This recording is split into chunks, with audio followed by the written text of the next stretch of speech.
Well, of course, being sworn in as the Minister of Defence was a massive personal highlight, and forming the government as well. Coalition negotiations themselves were something quite special, and I think the quality of those reflects what we've been able to achieve. So what have we achieved? $2.8 billion worth of spending in defence so far. We're managing a $4.2 billion worth of projects that are on the table. We've had an increase in the operational budget for 2018, and the challenge now is to get what we need for 2019. Releasing the Strategic Defence Policy Statement, which has gained international acclaim from all of our, not just our Five Eyes partners, but all of our defence and strategic partners around the world.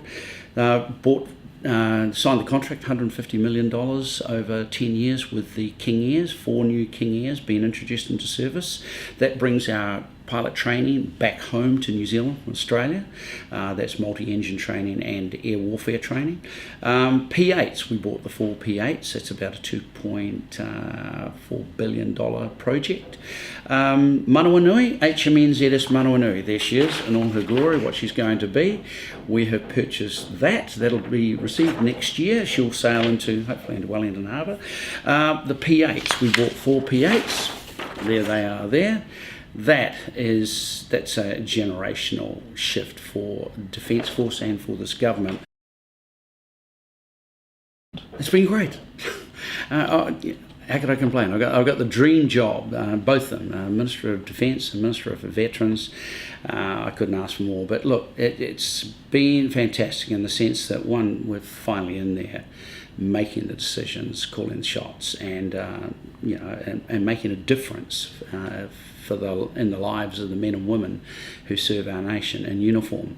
But I've enjoyed building very strong cross-party relationships, not just with Labor but also with the Greens, and doing the thing that I promised that I would do right from the outset is trying to get as wide a level of consensus throughout Parliament as I possibly can, and that includes bringing the opposition in for these conversations and taking them on operational tours with me, exposing them to the realities so that they have a better understanding, and then have at least are able to support or oppose us from an informed position.